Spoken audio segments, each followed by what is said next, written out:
बावजूद भी नहीं मिल पा रही है सफलता। अब फाइनली फाइलिंग मशीन के जरिए खुदाई का काम शुरू हुआ है।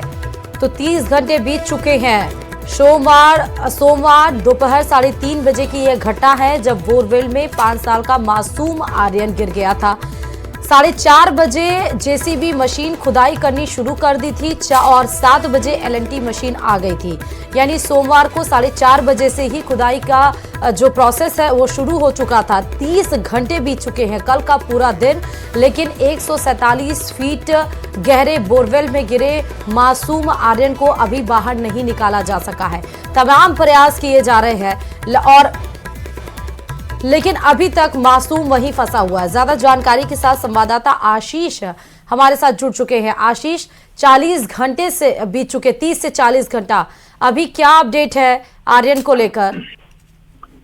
बिल्कुल, करीब 40 घंटे पूरे हो चुके हैं और आर्यन अभी तक बोरवेल के अंदर फंसा हुआ है। एनडीआरएफ की टीम लगातार रेस्क्यू ऑपरेशन कर रही है, लेकिन बार बार विफलताएं मिल रही हैं, सफलता हाथ नहीं लग रही है।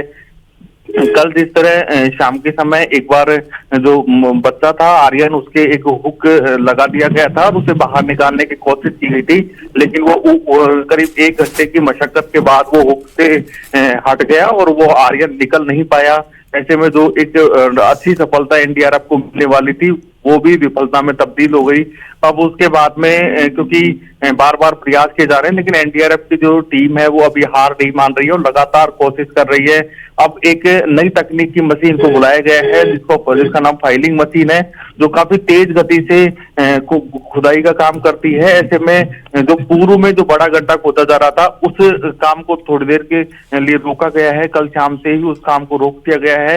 अब नए तरीके से गड्ढा खोदा जा रहा है। जो ये फाइलिंग मशीन है वो सीधा गड्ढा खोदती है और उसके बाद में बोरवेल तक पहुंचने की कोशिश करती है। तो ऐसे में अब ये आर्यन की जो गहराई है करीब 125 फीट की जो गहराई है, वहां तक ये फाइलिंग मशीन से खुदाई होगी और उसके बाद में एक सुरंग बनाई जाएगी और फिर अंदर उस आर्यन तक पहुंचा जाएगा। इस प्रक्रिया में हालांकि लंबा समय तो नहीं लगेगा कि जितना खुदाई में लग रहा था उतना कम लगने की संभावना है। करीब 8 से 10 घंटे इसमें खुदाई कार्य में लगेंगे और उसके बाद में सुरंग बनाने में समय लगेगा।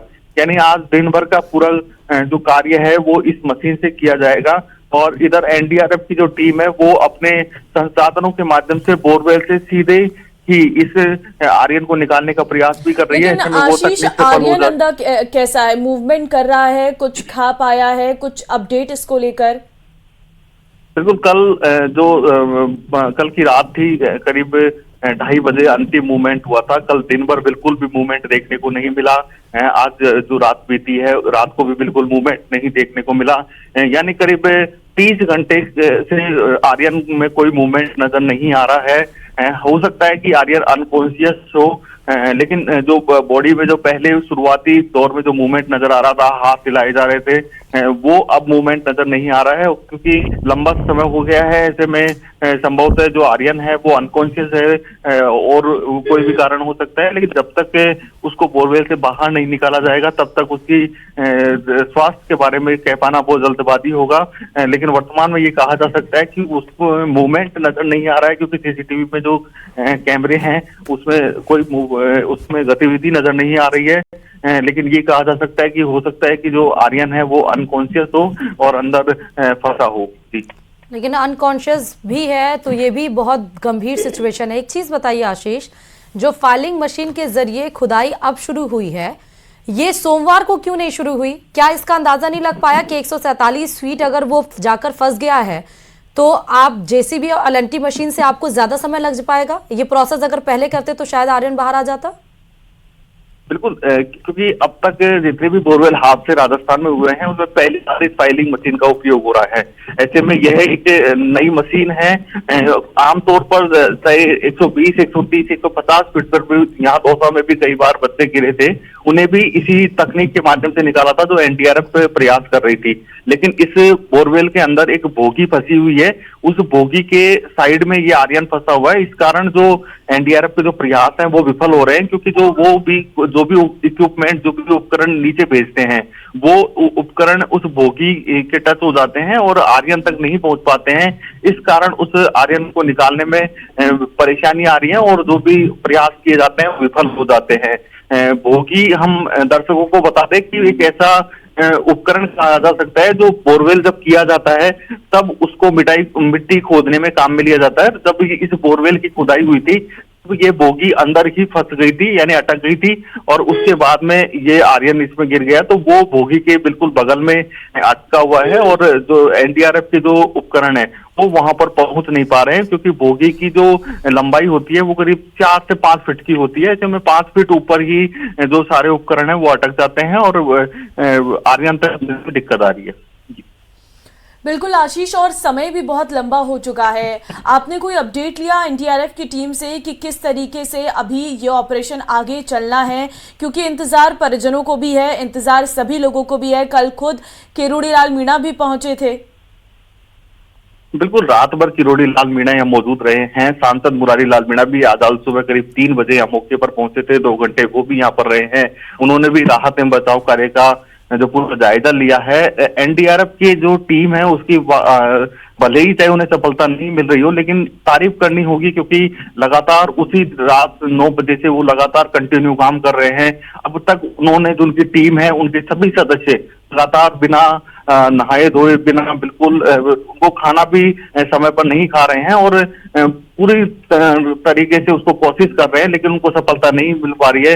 लेकिन विफलताओं के बावजूद भी वो लगातार प्रयास कर रहे हैं और हर समय देखा जा सकता है कि एनडीआरएफ की टीम है वो कोशिश कर रही है कि किसी भी तरह आर्यन को बाहर निकाला जाए। ऐसे में सफलता मिलना नहीं मिलना ये भगवान की बात है कि सहयोग का बनता है, लेकिन एनडीआरएफ की टीम है, उन्होंने अभी करने में कोई कसर नहीं छोड़ रखी है और उन्होंने पूरी कोशिश की जा रही है उनकी तरफ से आर्यन को बाहर निकाला जाए। मुझे ये बताइए आशीष, इसके पहले जब दौसा के बांदीकुई में मासूम बच्ची फंस गई थी, उसके माता पिता से बात कराया जा रहा था, आर्यन के माता पिता से क्या उनको बात नहीं कराया गया है?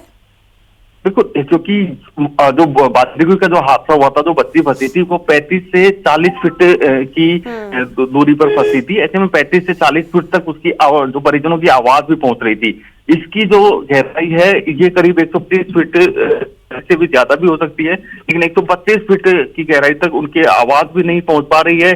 दूसरा क्या है, इस बोरवेल में पानी भी है।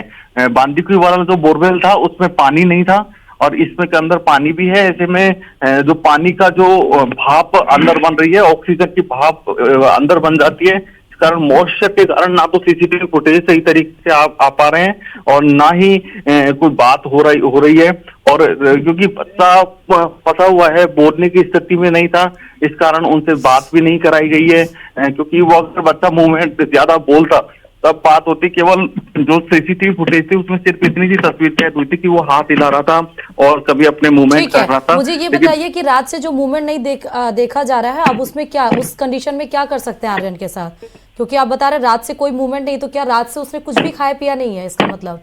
बिल्कुल, कल रात से ही कोई मूवमेंट नहीं है। कल रात को 2:30 बजे अंतिम मूवमेंट देखा गया था, उसके बाद में कल दिन भर कोई मूवमेंट नहीं रहा, आज की रात कोई मूवमेंट नहीं रहा। यूं कहा जा सकता है करीब 25 घंटे से कोई मूवमेंट नहीं है। और उसके बाद में, क्योंकि उसकी जीवित या मृत के बारे में कह पाना तो नामुमकिन है और बहुत मुश्किल है, क्योंकि अनकॉन्शियस स्थिति में भी कई बार बच्चे होते हैं और जब उनको तो वो काफी अनकॉन्शियस मिलते हैं। ऐसे में डॉक्टर्स का भी यही मानना है कि बच्चा संभवतः अनकॉन्शियस है और तो अनकॉन्शियस। आशीष, देखिए वहां पर अभी कौन कौन जनप्रतिनिधि मौजूद हैं, क्या इस बारे में आपके पास कोई जानकारी? बिल्कुल, अभी कुछ देर पहले सांसद मुरारी लाल मीणा यहाँ से गए, करीब 2 से 2.5 घंटे वो यहाँ पर रुके थे और अब वर्तमान में किरोड़ी लाल मीणा यहाँ पर मौजूद हैं। पास में ही उन्होंने अलाव जलाकर यहाँ पर इसका पूरा जो रेस्क्यू ऑपरेशन है इसका पूरा जायजा लिया जा रहा है। और अब हम लोकेशन पे भी हैं और लाइव तस्वीरें भी संभव स्क्रीन पर मिल रही होंगी। तो कुल मिलाकर ये कहा जा सकता है कि जो किरोड़ी लाल मीणा है आपदा मंत्री भी हैं। ऐसे में आपदा मंत्री की मौजूदगी में अब ये पूरा रेस्क्यू ऑपरेशन चलाया जा रहा है। तस्वीरों में हम देख सकते हैं कि जो बड़ी फाइलिंग मशीन है वो नजर आ रही है। अगर नहीं, हमारे नजर तो आ दर्शक रही देख है पा रहे आशीष, हो लेकिन क्या काम शुरू हो गया है फाइलिंग मशीन का कि अभी शुरू होगा? और अगर शुरू हो चुका है तो कहां तक पहुंचा है? बिल्कुल, अभी जब हम मौके पे पहुंचे हैं, यहाँ पे घटना स्थल पर हम देख रहे हैं, क्योंकि ये मशीन कल ही आ गई थी। काफी बड़ी मशीन है और इसको इंस्टॉल करने में, यहाँ पर लगाने में भी काफी लंबा समय लगा है। हम तस्वीरों में दिखाने की कोशिश करते हैं कि जो मशीन है वो काफी लंबी चौड़ी मशीन है। इसको आने में भी, क्योंकि ग्रामीण क्षेत्रों को होकर आई है, ऐसे में लोगों के जो चबूतरे होते हैं उनको तोड़ती हुई इसको यहाँ पर लाया गया है। काफी लोगों के मकान तोड़े गए हैं जब तक ये मशीन यहाँ पर पहुंची है, और अब इस मशीन को यहाँ पर लगा दिया गया है। आप तस्वीरों में देखा जा सकता है। लेकिन अभी सिर्फ खुदाई का काम हल्का सा शुरू किया है इस मशीन के माध्यम से। थोड़ा जो काम है वो अभी शुरू होगा। कुल मिलाकर ये कहा जा सकता है कि अभी केवल एक इंस्टॉल हुई है ये मशीन। एक तस्वीर हम आपको दिखाने की कोशिश करते हैं। इस मशीन से ये गड्ढा खोदा गया है। ऐसे में ये मशीन इस तरह के गड्ढा खोदेगी, यानी कोई नुमा गड्ढा खोदा जाएगा और उसके बाद माध्यम से जहां ये आर्यन फंसा हुआ है वहां तक ये जाएगा, और उसके बाद में फिर एक सुरंग बनाई जाएगी। जो आगे सुरंग बनाने का काम किया जाएगा। ऐसे में ये जो मशीन है ये काफी छोटा गड्ढा खोदती है और सीधा गड्ढा खोदती है, जो आर्यन तक पहुंचने में काफी सार्थक साबित हो सकती है। क्योंकि पहले का जो गड्ढा था वो काफी जेसीबी के माध्यम से खोदा गया था, जो काफी कई बीघा में खोदा गया था। लेकिन अब जो ये नई मशीन है, फाइलिंग मशीन, वो इस तरह छोटा जो कुएं का बड़ा स्वरूप होता है, लेकिन कुई जो छोटी राजस्थान में कुई बनती है उस टाइप का ये गड्ढा है। और पहली बार हम तो इस तरह की मशीन पहली बार देख रहे हैं। ऐसे में ये मशीन इस तरह इसका उपयोग होता है, और ये बोरवेल से जस्ट बगल में इसको खोदा गया है। ऐसे में यह भी तय है कि इस मशीन से उस बोरवेल में कोई किसी प्रकार की कोई दिक्कत नहीं आएगी, क्योंकि बोरवेल के जब पास में खोदा गया है तो वो इसकी मिट्टी उधर गिरेगी भी नहीं, क्योंकि ये बहुत इसमें रोल नुमा ये बने हुए हैं और ये घूमते हुए अंदर जमीन में प्रवेश करते हैं और फिर ये खुदाई का काम शुरू होता है। अब देखने वाली बात होगी कि ये मशीन कब तक इस पूरी जो आर्यन फंसा हुआ है उसकी गहराई तक पहुंच पाती है, और उसके बाद में कुछ टनल बनाई जाएगी। टनल की दूरी, आशीष 1 सेकेंड, एक चीज बताइए कि जो बोरवेल है जिसमें आर्यन फंसा है ये कितनी दूरी पर है, मीटर अगर बता पाइए। दूसरा ये, क्योंकि आप बता रहे हैं ये कुएं की तरह खोदता है और स्ट्रेट खोदता है, तो इसमें अगर ये मशीन स्ट्रेट खुद जाती है 7 से 8 घंटे में, तो कौन इसमें, एनडीआरएफ की टीम फिर इसमें जाएगी एक एक करके, फिर वो नीचे से सुरंग बनाएगी और फिर आर्यन तक पहुंचेगी, ये पूरा प्रोसेस है? बिल्कुल, क्योंकि ये भी बताया जा रहा है कि इसमें बगल से भी सुरंग भी खोदी जा सकती है इस मशीनों में। कई बार अब आमतौर पर देखा जाता है जो नेशनल हाईवेज होते हैं उनके बगल में जो केबल वगैरह डाली जाती है, उसके लिए भूमिगत ही वो सुरंग खोद दी जाती है, उसमें एक्सटर्नल सुरंग खोदने का काम नहीं होता है। ऐसे में बहुत हाई टेक्नोलॉजी की मशीनें आ चुकी है। ऐसे में ये सुरंग शायद किसी व्यक्ति को नहीं बेच के मशीन के माध्यम से ही खोदा जाए, लेकिन बच्चे की जान का सवाल है। ऐसे में इसमें निश्चित रूप से मशीन का भी उपयोग होगा और किसी एनडीआरएफ के जवान को भी किसी मजदूर के साथ भेजा जाएगा और उसके बाद में इस पूरे ऑपरेशन को अंजाम दिया जाएगा। अब देखने वाली बात होगी कि ये जो ऑपरेशन है वो कब तक पूरा होता है, लेकिन ये कहा जा सकता है कि मशीन की जो देखने के बाद ये लग रहा है कि वास्तव में काफी इफेक्टिव साबित होगी। और ये इस तरह यदि कोई बनती है तो निश्चित रूप से इसमें ऑक्सीजन सिलेंडर साथ लेकर किसी एनडीआरएफ के जवान और मजदूर को भेजा जाएगा और उसके बाद में हल्की सी टनल बनाई जाएगी, क्योंकि जो बोरवेल है उससे मात्र 3 से 4 फीट की दूरी पर ये कुई बनाई जा रही है। इसमें जो अंदर जो टनल बनाई जाएगी वो केवल 3 से 4 फीट की होगी, जो बोरवेल तक पहुंचने में कामयाब हो सकेगा और उसके बाद में ये ऑपरेशन सफल होगा। देखने वाली बात होगी कि कब तक ये ऑपरेशन चलेगा। ठीक है, अभी मुझे आशीष, अगर उस आर्यन के माता पिता आपको दिख रहे हो ग्राउंड पे और किरोड़ीलाल मीणा भी आप कह रहे हैं मौजूद हैं, तो उनसे बात करते करते उनसे भी जाके एक रिएक्शन ले लीजिएगा। इतने घंटे बीत चुके, माँ बाप की कंडीशन कैसी हो, क्या आस लगा के बैठे हैं जब बच्चे का मूवमेंट ही नहीं हो पा रहा है? बिल्कुल, माँ बाप की जो शुरुआत में तो माँ बाप मीडिया से बात भी कर रहे थे, लेकिन अब जैसे जैसे समय बीतता जा रहा है तो माता पिता भी काफी बोलने की स्थिति में नहीं है, क्योंकि जिनका एक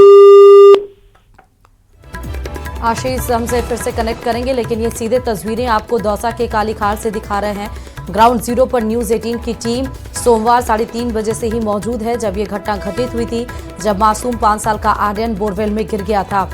40 घंटे बीत चुके हैं। हर एक कोशिश की जा रही है उस मासूम की जान को बचाने के लिए, मासूम को बाहर निकालने के लिए।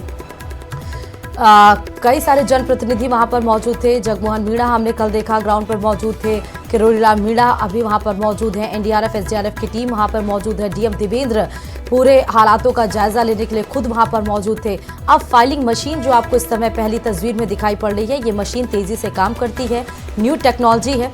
आशीष हमारे साथ फिर से जुड़ चुके हैं। आशीष जी बोलिए, वाकई आशीष की किसी माता पिता का अगर बच्चा 5 साल का वो फंस जाए और 40 घंटे बीत जाए तो वो कुछ भी नहीं बोल पाएंगे, लेकिन फिर भी अगर आप जाएं उनके पास, बात करने की कोशिश अगर करिए और किरोड़ीलाल मीणा से भी बात करने की कोशिश करिएगा। किरोड़ीलाल मीणा की बात करें तो वो दूर एक खेत में अलाव जलाकर वहां पर बैठे हुए हैं। अच्छा। क्योंकि उनके साथ कुछ समर्थक ज्यादा हैं। इस समय पुलिस को जब वो यहाँ पर आते हैं तो पुलिस को भी काफी दिक्कत आती है, क्योंकि रेस्क्यू ऑपरेशन के पास भीड़ आ जाती है। इसमें किरोड़ीलाल मीणा इस चीज को समझते हैं कि उनके आने से यहाँ पर समर्थकों की भीड़ जुड़ जाती है। ऐसे में किरोड़ीलाल मीणा कुछ दूरी पर एक खेत में मौजूद हैं और वहां पे वो इस पूरे जो रेस्क्यू ऑपरेशन है इसका जायजा ले रहे हैं, इसके निर्देशन में चला रहे हैं। और वो हादसे से करीब 300 से 400 मीटर दूरी पर एक खेत में है।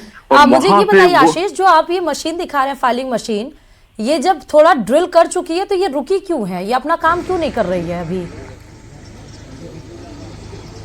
बिल्कुल, क्योंकि इसमें जो तकनीकी कार्मिक हैं उनको बुलाया जा रहा है कि भाई, क्योंकि बच्चे की जीवन का सवाल है। ऐसे में हर स्टेप बिल्कुल पूछ के एनडीआरएफ के जवानों की सलाह से और जो इंजीनियर्स हैं उनकी सलाह से होगा। सार्वजनिक निर्माण विभाग के इंजीनियर्स यहाँ पर मौजूद है और जो पीएचईडी के इंजीनियर है वो यहाँ पर मौजूद है।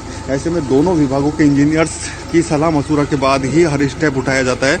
ऐसे में अब इसमें क्या रीजंस हैं वो तो अधिकारी बता पाएंगे। थोड़ी देर बाद में जब हम अधिकारियों से बात करेंगे, वरिष्ठ अधिकारियों से, तब इस बारे में जानकारी आएगी कि ये मशीन क्यों रुकी हुई है और ये कब से वापस काम चलेगी।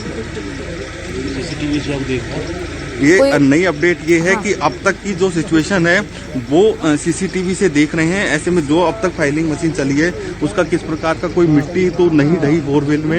ये पूरी सिचुएशन के लिए इस मशीन को रोका गया है कि एक बार सीसीटीवी से पूरी निगरानी देखी जाए कि कहीं बगल में ये फाइलिंग मशीन चलने के कारण बोरवेल की कोई मिट्टी तो नहीं रही है। ऐसे में एक बार फिर सीसीटीवी इंस्टॉल किए जा रहे हैं। सीसीटीवी की से एक बार देखा जाएगा कि अब तक की जो मशीन चली है उससे किसी प्रकार की कोई मिट्टी इस बोरवेल के अंदर तो नहीं गई है।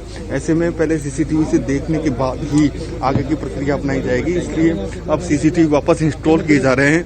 इस जो रेस्क्यू ऑपरेशन है इसमें एक दिक्कत ये भी आ रही है कि सीसीटीवी बार बार इंस्टॉल करने पड़ते हैं, क्योंकि 125 फीट की गहराई पर नीचे पानी भी है और पानी होने के कारण और जो ऑक्सीजन सिलेंडर्स की जो ऑक्सीजन जा रही है उसके कारण अंदर मॉइस्चर बन जाता है और मॉइस्चर बनने के कारण जो सीसीटीवी हैं वो बार बार उनके जो फुटेज हैं वो आउट नजर आते हैं, धुंधले नजर आते हैं। ऐसे में उनको बार बार निकाला जाता है और जो सीसीटीवी की जो मेन सीसीटीवी होता है उसकी सफाई करके उसको साफ करके वापस इंस्टॉल किया जाता है। अच्छा, एक सवाल मेरे जहन में आया आशीष, क्योंकि ऑक्सीजन तो आर्यन के पास भी पहुंचाया गया है और एक ऑक्सीजन सिलेंडर कितने घंटे तक चलता है, और क्या वो जो ऑक्सीजन जा रहा है अगर उसका समय सीमा समाप्त हो जा रही है तो क्या दूसरा ऑक्सीजन जा पा रहा है उसके पास या नहीं जा पा रहा है? अगर वो ऑक्सीजन ले रहा है इसका मतलब वो सही सलामत है। बिल्कुल ऑक्सीजन लगातार, क्योंकि सीसीटीवी में नजर आ रहा है ऑक्सीजन की जो पाइप है वो बिल्कुल नीचे बच्चे तक मौजूद है। हाँ। और 2 ऑक्सीजन की पाइप की सप्लाई दी जा रही है। ऑक्सीजन सिलेंडर्स की तो कोई कमी नहीं है, क्योंकि यहाँ अतिरिक्त एम्बुलेंस खड़ी है जिनमें करीब 1 दर्जन जो ऑक्सीजन सिलेंडर है वो मौजूद है। और जैसे ही ऑक्सीजन सिलेंडर कम पड़ने लगते हैं तो दौसा से वापस ऑक्सीजन सिलेंडर्स को लेकर गाड़ी आ जाती है। एक मोटा अंदाजा ये कहा जा सकता है कि 24 घंटे में 5 से 6 ऑक्सीजन सिलेंडर उपयोग में लिए जा रहे हैं। यानी एक दिन में 6 सिलेंडर काम में आ रहे हैं और इसी आधार पर दौसा से बार बार में ऑक्सीजन सिलेंडर को लेकर गाड़ियां आ रही हैं और यहां पर ऑक्सीजन सिलेंडर की सप्लाई की जा रही है और 2 पाइपलाइन के जरिए की जा रही है। यानी एक दिन में 12 सिलेंडर उपयोग में आ रहे हैं। जी, मुझे ये बताइएगा, अगर आप बात कर पाइए किसी भी टीम के अधिकारी से या जो काम कर रहे हैं कि कितना समय लगेगा वो सीसीटीवी इंस्टॉल होने में, क्योंकि आप बता रहे हैं सीसीटीवी इंस्टॉल हो जाएगा आर्यन के पास, वहाँ देखेंगे कि क्या जो फाइलिंग मशीन है उससे खुदाई हो रही है, क्या उधर कोई मिट्टी हुई है कि नहीं हुई है, इसमें कितना समय लगेगा, क्योंकि समय एक एक पल बहुत भारी हो रहा है। सीसीटीवी फुटेज क्योंकि सीसीटीवी फुटेज हमारे यहाँ भी, मेरे सामने भी कई बार इंस्टॉल हो चुके हैं, तो एक बार सीसीटीवी को वापस लगाने में करीब आधे से 1 घंटे का समय लगता है और उसके बाद में फुटेज सामने आएंगे कि बस इन फुटेज में सिर्फ इतना देखना है कि जो वो मिट्टी है वो कहीं गिरी तो नहीं है, बस ये कोशिश की जा रही है कि ये चीज देखने की कोशिश की जा रही है। ऐसे में अब जैसे ही ये सीसीटीवी जाएगा और उसके बाद में अगर वास्तव में मिट्टी नहीं गिरी होगी तो इसको वापस जो फाइलिंग मशीन है इसको चलाया जाएगा। बिल्कुल आशीष, साफ नजर भी आ रहा है और इस वक्त भीड़ भी साफ तौर पर देखने को मिल रही है। फिलहाल आपका बहुत धन्यवाद ये तस्वीरें दिखाने के लिए और तमाम अपडेट्स देने के लिए।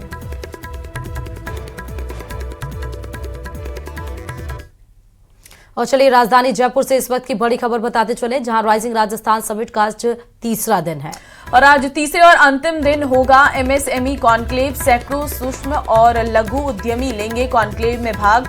सुबह 9 बजे से दोपहर 1 बजे तक चलेगा कॉन्क्लेव। देश की जीडीपी में एमएसएमई की है 30% हिस्सेदारी। राजस्थान में एमएसएमई दे रहा तकरीबन 37 लाख रोजगार। प्रदेश में तकरीबन 1,35,000 एमएसएमई एक्सपोर्ट्स हैं।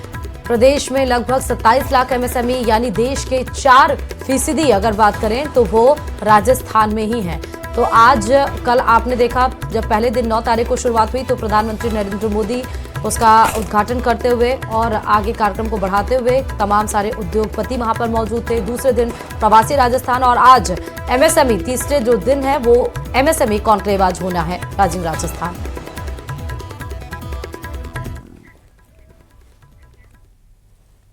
और बढ़ते आगे, जयपुर एसीबी की टीम ने बड़ी कार्रवाई की है और खेतड़ी एसडीएम बंसीधर योगी को 2 लाख रुपए की और कीमती डिनर सेट की रिश्वत लेते हुए रंगे हाथों गिरफ्तार किया। दिल्ली के रहने वाले परिवादी ने एसीबी की स्पेशल यूनिट को शिकायत दी थी कि जमीन के विवाद में कोर्ट द्वारा डिक्री की पालना करवाने के एवज में एसडीएम खेतड़ी ने 20 बीघा जमीन अपने नाम करवाने की मांग की।